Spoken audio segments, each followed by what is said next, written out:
Sell what you don't wear and clear out your closet.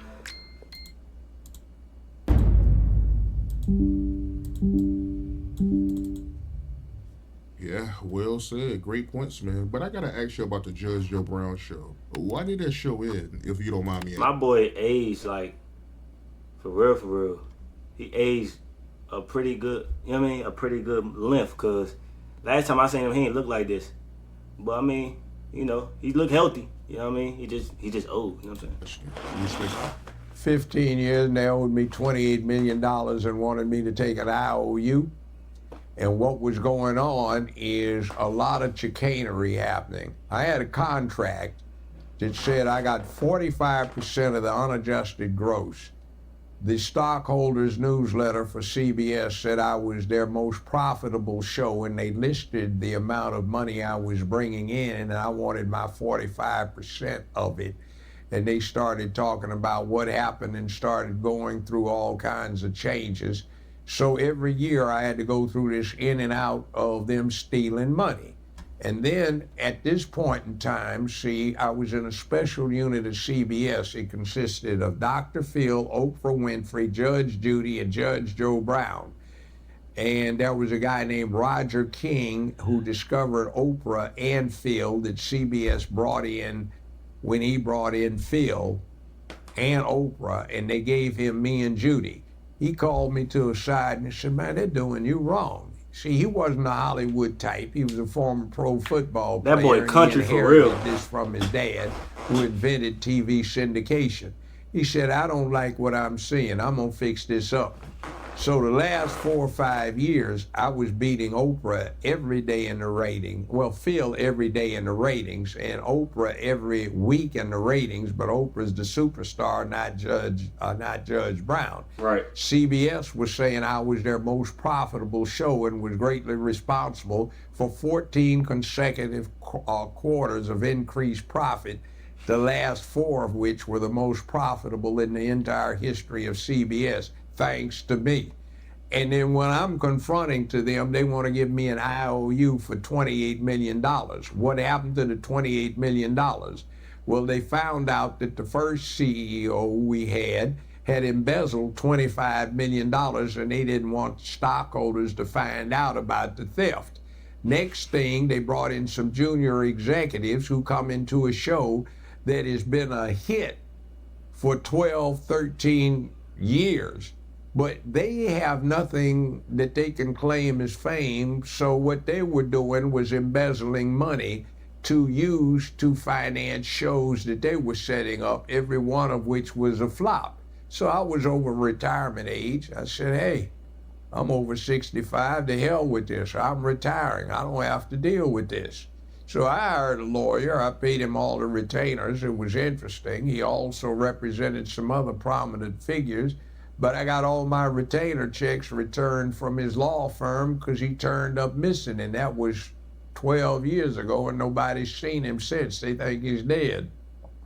Nah. So I don't like Mission Impossible. What they were doing was diverting money that I was supposed to get a percentage of to finance the distribution for all of the Tom Cruise Mission Impossible movies. It was like, where's my money?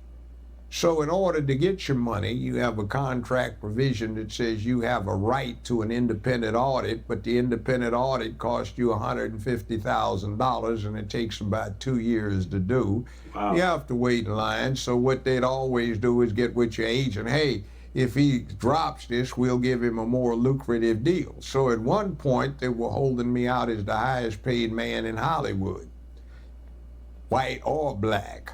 So I started saying, where's the money? You know, I'm getting a lot of it, but where's the rest of it? So when they wanted me to take an IOU of $28 million, I said, go to hell. And then they wanted me to take a so-called cut because the ratings are down. I said, everybody is down, but me and Judy are running neck and neck for the #1 syndicated show in the country. So that's all relative. And then coming in third would be Wheel of Fortune. Sometimes it would ramp up so it was beating the both of us. So I'm #1, #2, and #3 TV show in America. And I'm getting somebody telling me that we don't know where your money is. Oh, hell no. I'm tired of this. So that's why we left. Facts. And then the other thing was they wanted me to push this rainbow stuff. I said, I don't care what you guys do with yourselves. That's your business. But I'm not going to push it. Right. So then they kept trying to sabotage me. And let me tell you, the sabotage was dangerous.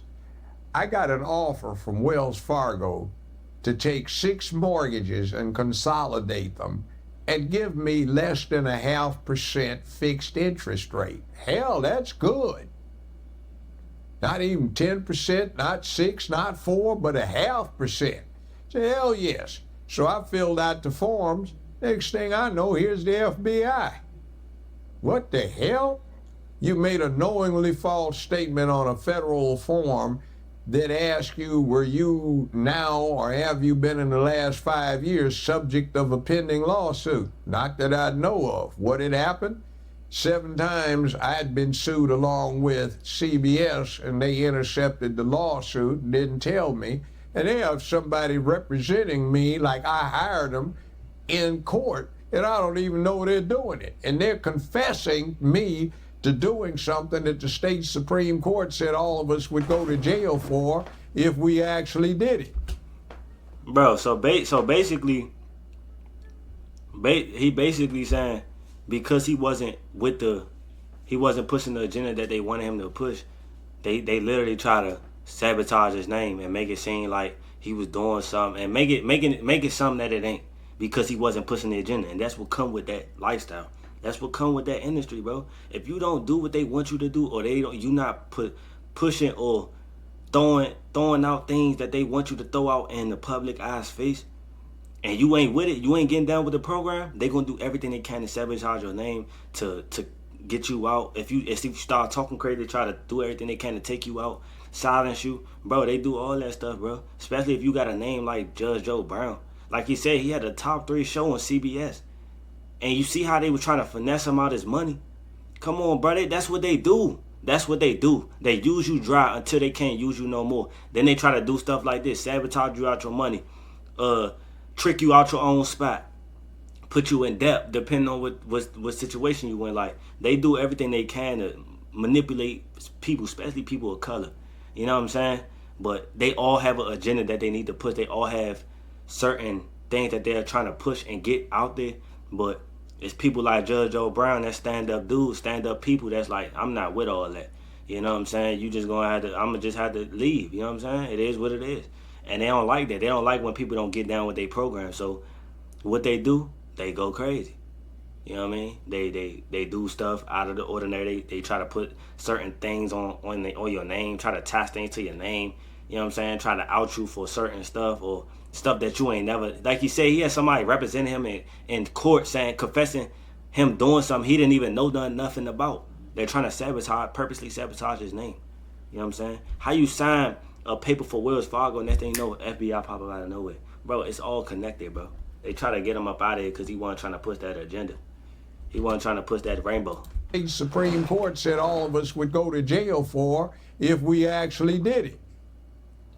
So I jacked their ass up. I just said, oh, hell no. And then, excuse me, who are you? This is the Attorney General's office for the state of so-and-so. Well, may I help you? Yes, you're unauthorized practice of law. What unauthorized practice of law?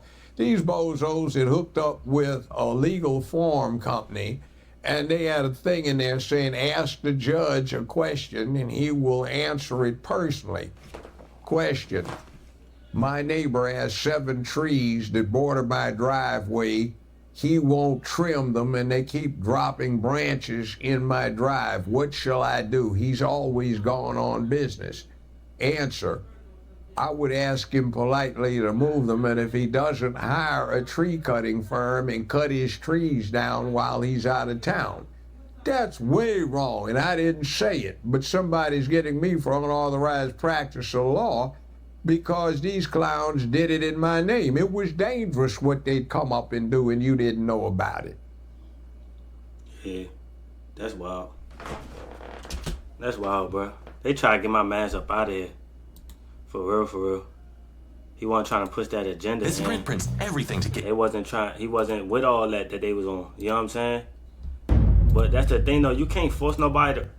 That's the thing people don't get. That's what these weirdos need to understand. You can't force nobody to do something, let alone believe or be with certain things or agendas and stuff like that. Like I told y'all, these people be led by the devil.